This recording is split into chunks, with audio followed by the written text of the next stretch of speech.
আজকে আমরা অনেকদিন পর চলে আসলাম নতুন একটি ভিডিও নিয়ে। আমার সাথে আছে আমার স্বাধীন মিয়া, স্বাধীন টিভি সম্মানিত খবর সম্পাদক। তো আজকে আমরা স্বাধীনের যে একটা জিনিস সম্পর্কে আমরা জানবো। তো বাবা, আপনি রেডি আছেন?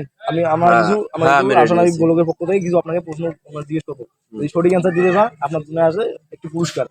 না আমরা অন্য জায়গায় দেবো, এখানে তো পুরস্কারই নেই।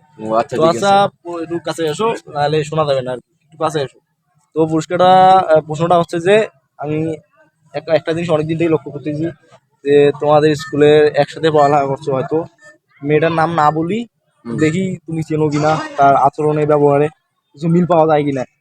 তো মেয়েটাকে আমি অনেকদিন থেকে লক্ষ্য করতেছি যে মেয়েটার পেছনে অলরেডি 5-7 জন করে ছেলে পেলে থাকে আর কি। মানে একটা মেয়ের পেছনে 5-7 জন ছেলে ঘুরে। আচ্ছা, এখন তুমি ওখানে ঘুরছো কিনা, একদিন তোমার মতো একজন ছেলেকে দেখছি, তখন তুমি কিনা মানে অন্ধকারে দেখছি, তো মানে ঠিক চিনতে পারছি না আর কি। আচ্ছা, তো তুমি কি ওখানে ছিলা নাকি? আসলে আমি থাকতে পারি, আসলে অনেক ছেলে মেয়েদের সাথে আমার উঠা বসা, আচ্ছা, যেহেতু আমি এটা চ্যালেঞ্জ চালাই, ঠিক আছে, অনেক দর্শক আমাকে চেনে এবং অনেক ভাই বোন এবং অনেক আমার ফ্যান ফলোয়ার আসে যে ভাই একটা সেলফি তুলি, মানে নানান ধরনের কথা। তো দেখতে পারেন, কোনো প্রবলেম নাই। কিন্তু আপনি যে মেয়েটার কথা বলতে চাচ্ছেন, আসলে এই জামানায় এসব মেয়েরা হচ্ছে নুসরিয়া ছেঁচড়া, এরা ছেলেদেরকে পটাইয়া হাজার হাজার টাকা কিন্তু এরা আত্মসাৎ করতে যাচ্ছে, ঠিক আছে। এরা আমাদের কলেজে একটা মেয়ে আছে, নাম বলবো না, কারণ নাম বলে আমার চাকরি থাকবে না। এই মেয়েটা আমার বন্ধু সহ আরো 6 জন ছেলের সাথে রিলেশন করছে, এবং আমাদের শ্রদ্ধেয় মামু আছে, ওকে কিন্তু ঠকাইছে। মামুরে ঠকাইছে? হ্যাঁ। আচ্ছা, মামুটার নাম বলি, মামুটার নাম আছে কাইব। সে কিন্তু এখন রংপুরে পড়ালেখা করতেছে, পলিটেকনিকে হোক, মামু এগিয়ে যাক ভবিষ্যতের দিকে। আমরা এখন পড়তেছি দুর্গাপুটি এবং কামরুনিসা ডিগ্রি কলেজে, মেয়েটাও ওইখানে আছে।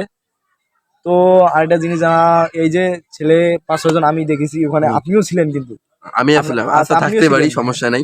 তো আর বাকি 6 জনের বাসা কোথায় কোথায় একটু যদি বলতেন। আমাদের এলাকা তো সাঙ্গাছড়া বাজারের কাছাকাছি না, বাজার এরিয়াতে কোনো আছে নাকি? আবার না, স্বাধীন টিভি সাঙ্গাছড়ার রিপোর্ট অনুযায়ী এবং ওদের গোয়েন্দা সংস্থার কার্যক্রম অনুযায়ী একটার বাসা হচ্ছে সাঙ্গাছড়া বাজারে, একটার বাসা হচ্ছে ভালোবাসার বাজার উত্তর গোবদা, আর একটার বাসা হচ্ছে কাশিয়াবাড়ি। আর 3টার নাম এখনো আমি জানতে পারি নাই, জানলে বলে দেবো। আচ্ছা, আপনাকে অনেক ধন্যবাদ। আমরা আপনাকে যেগুলো প্রশ্ন করেছি মোটামুটি স্বাধীন সেগুলোর উত্তর দিতে আর কি সক্ষম হয়েছে। তো স্বাধীনের গিফটটা আমরা অন্য সময় না হয় দিয়ে দিব, আর এটা আমাদের পার্সোনালিটি ব্যাপার, কখন গিফট দেবো কখন গিফট দেবো আমি আপনাদের জানাবো। তো আজ এই পর্যন্ত, আবার তো গাইস নতুন একটি ভিডিও। আমি যদি মানে আমার এই অ্যাওয়ার্ডটা পেয়ে থাকি, এই জন্য একটা আমার ইউটিউব চ্যানেলে কিন্তু নতুন ভিডিও আপলোড দেওয়া হবে, সবাই দেখতে থাকুন। Thank you so much.